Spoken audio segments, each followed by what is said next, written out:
Welcome to another uplifting interview with a total stranger. Now, Marcel here has a longer name than me. My name is Lester Monta Cook III.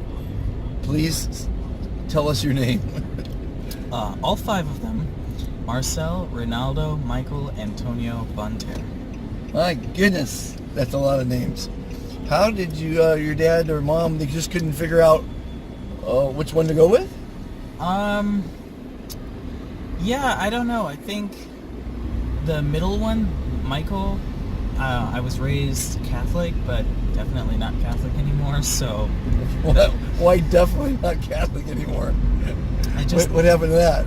I don't remember the last time I've been to church or really, thought of myself in any sort of religious context or association. Good, because I don't talk religion or politics with anybody, because we don't know what's going on, Yeah. That's my opinion on that one. I mean, that's the most true statement. It's just nobody actually knows. Yeah, and what, are you going to believe what you read? And how many gods are there, for Christ's sakes? Exactly. Oh my goodness, there's so many gods. There's Buddha, there's, well, that's one of them anyway. So where are you from? I immigrated from Trinidad when I was 11. That was, I had just turned 11, so this was November 1st, 2001. Okay. And we immigrated to Florida, and for a while we lived in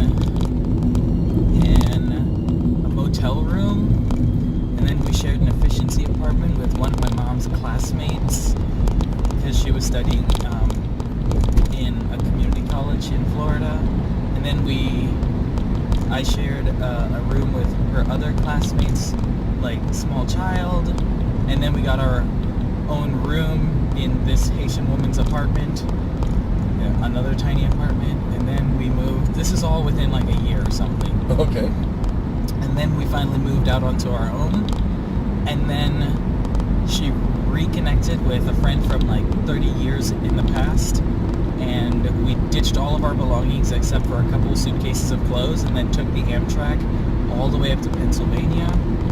And then we lived in his very tiny apartment with his infant daughter and wife for a few months, and then we got our own tiny apartment.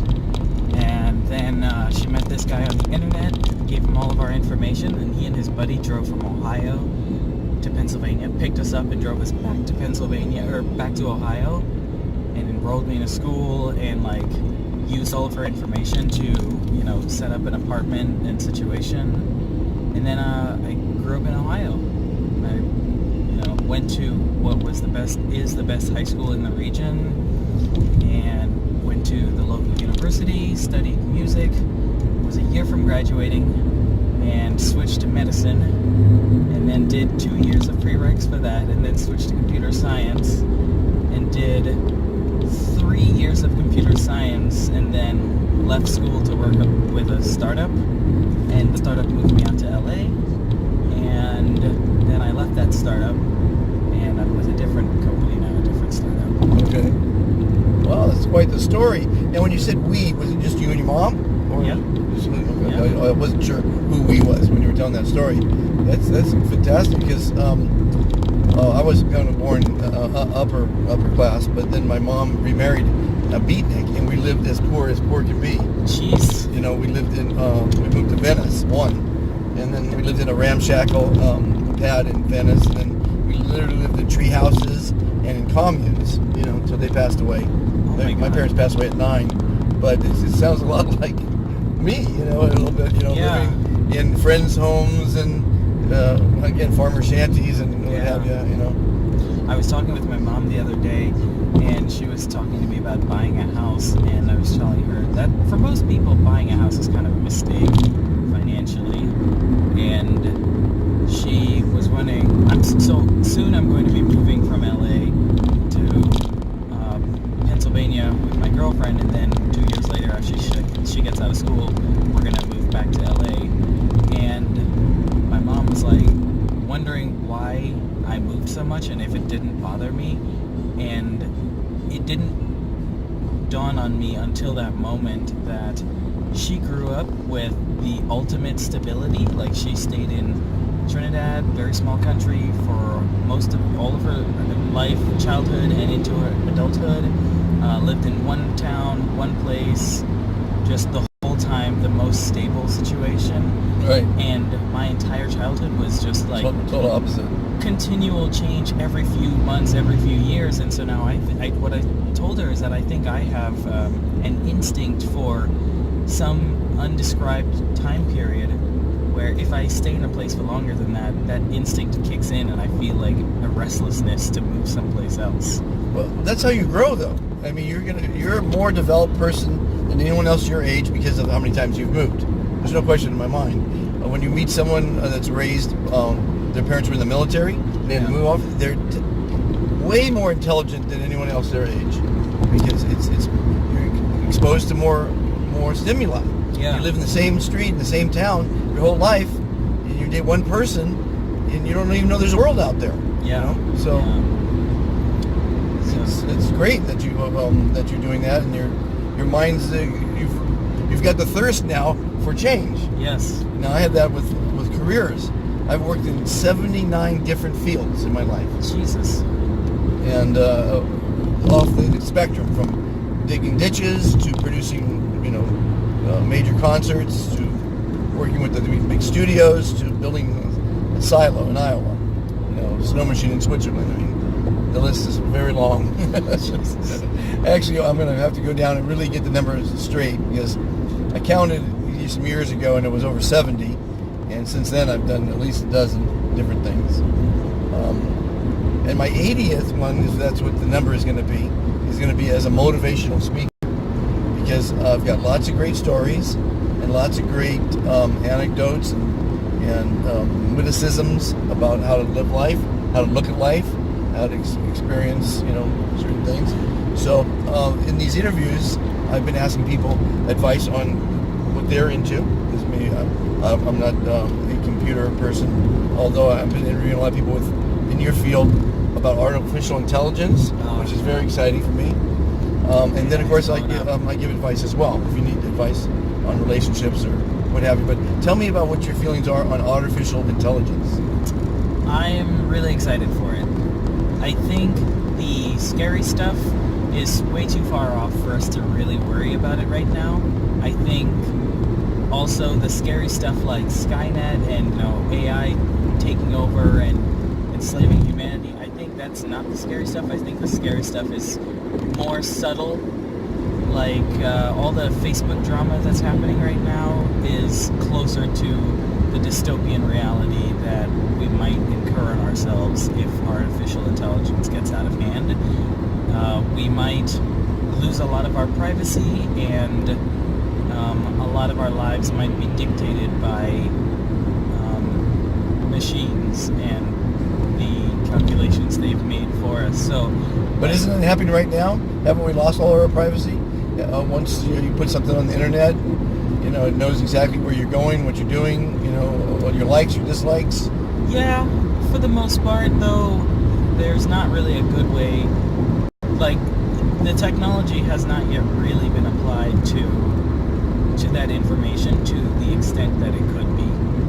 So we still have to decide. Like, we're still tasking AI with pretty menial tasks, like get us to the correct destination with whatever the best route is, or show me news that I would be interested in, or play me songs that I might like, which are pretty low stakes tasks really. But higher stakes tasks might be marry me to a person that I will love. And maybe Tinder starts going through all of your swipes and decides these are the people you love. And I mean, in the Tinder example in particular, everyone already, it's been established that Tinder is too fast of a service, and it allows you to have implicit racial bias in your swiping patterns. And so that might exacerbate that if an AI suddenly just was like, all right, you have no chance of meeting anyone outside of your internal biases. Well, you have to explain what Tinder is. 'Cause I don't know what that is. Tinder is an online dating service, an app dating service where you see an image of a person, and if you swipe the image away in one direction or the other, that indicates to that person that you like them or dislike them. If you do like them, and that person sees your profile as well in their swiping history, or rather their swiping sessions, then when they swipe, if their swipe matches yours for a like for a like, then you both get notified that you like each other. And otherwise, if you don't like each other mutually, nobody gets notified. Wow. Have you tried that? Yeah. I mean, I'm in LA. It's the best place to Tinder. Well, one of my sayings is you should only be here for two reasons. One is to meet a mate, and two is to make a lot of money. Those are the two best reasons to be in Los Angeles, because it's a rat race. You know, there's a lot of bad Yeah, things going on. and I think kind of both of those reasons were why I was so excited to move out here. And I met my current girlfriend here. And Through Tinder? No, Okay. we were So both. Tinder didn't work for you? No, we were both on various dating services, but we actually met in person through a mutual activity. We're both rock climbers, and Okay. we both have been doing it for over around 15 years. Wow. And so she's very, very, very good. And I had moved here and started climbing with several groups of people, but never really felt settled with any of them. And then I started climbing with her and her other friend. It was just this little trio of us. And then one time she messaged me on Instagram saying that her friend had moved away for a few months to go travel, and she invited me to go climbing with her. And then it was just her and me. And I guess that day went well, because then she continued to invite me to go climbing with her, just her and me. And then we started dating. Wow. Yeah. The rock story. The rock story. The rock love story. That's wonderful. That's very uplifting. Yeah. See, this is an uplifting interview here. This is wonderful news. Yeah.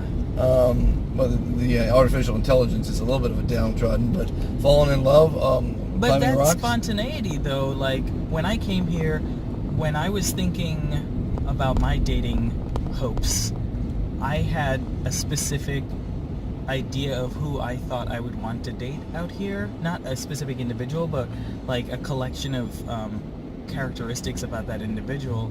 And she is like 99% of them, but she's not everything that I was thinking that I would date out here. And an AI, based on my patterns, would have chosen otherwise for me. And 99% or positive? That's hard to believe. The AI wouldn't have chose that. I mean, obviously you get the rock climbing. But I guess what I'm saying is, we don't necessarily always know what's best for ourselves, and sometimes, like, I have friends that have patterns, at least in dating, and other parts of their life, patterns that are not good, the anti-patterns, and they keep dating that same bad person in different forms. If an AI caught wind of all of that data, it would just keep recycling that bad person to them. See, my feelings on dating, I never used a dating app because that was before my time. I've been married 36 years. But I still feel that if people are totally honest, they will find the perfect mate on whatever site that they're going on. But the problem is, no one's honest because they don't want to be hurt. So they don't want people not to like that person and that persona that they pretend to be when they first start dating. Yeah. You're on your best behavior. You don't fart on your first date. You know, Right. There's certain things you're not honest with.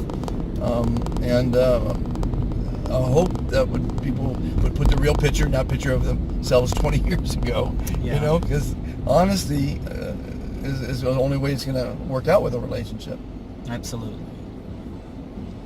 So, in general, I think in the near term we can get a lot of utility out of AI, but the scary stuff is the more important decisions that we hand over to it might take away a lot of the non-determinism of reality and force us into a reality that maybe we wouldn't have chosen for ourselves.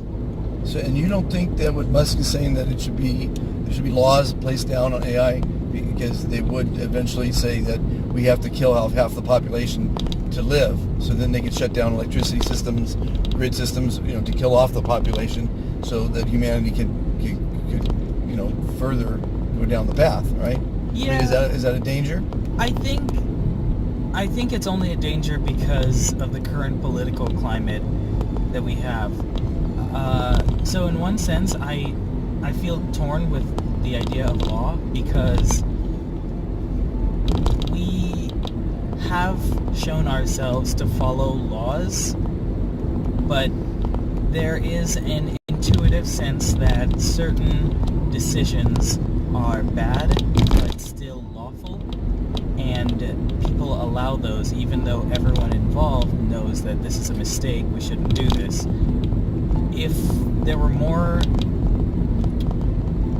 conscientious, intuitive decisions made with the law used only as a framework rather than the rules, then I think we might have, of course, more variability, and so maybe someone starts arguing for something kind of unrealistic or unreasonable, but then we also have situations where, okay, the law allows this crazy thing to happen, however, everyone involved knows that this is crazy and it shouldn't happen, so regardless of what the law says, we're going to say this is a crazy thing that shouldn't happen.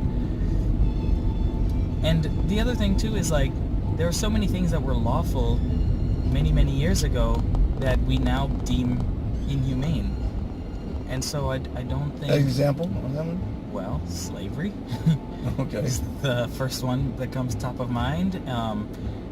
Women's suffrage, that was unlawful for a while. And, many other smaller things. So I think imposing laws on AI might allow or disallow things that don't make sense, and if there are loopholes in laws, because that's what happens, laws are basically like computer programs except written by humans in English, and English is a very bad specification language if you're going to specify something terribly specific, because there are so many interpretations of it, whereas computer programming languages are very, very specific, and there are few interpretations because there aren't that many English words in computer programming languages. So what happens is, even now, people are constantly finding loopholes to get through things and cracks in the contracts and the laws that exist to do pretty... Facebook is a prime example of that. Facebook is currently doing a lot of terrible things, and it's all lawful, as we just discovered. So, if AI is being abused, laws won't necessarily prevent us from further abuse. And if AI could be our salvation from something, laws might prevent that. Very profound. You're a very intelligent young man. It's because I moved a lot. There you go. I want to thank you for being part of the what do you call this show? Uplifting interviews with total strangers. You're the man. Oh, thank you. Thank you for being on the show. Yeah, this was a really good conversation. Yeah, and you'll see it in the universe. In the universe. In the artificial intelligence. In the ether, it will come back to me. Hopefully you'll enjoy it and share it. Yeah, I was just very surprised at the breadth of topics that we covered in such a short Yes, we did. time. We had what is that? How many minutes is that? 18? 18 minutes of profound thinking with a very intelligent man with 5 names. He beats me.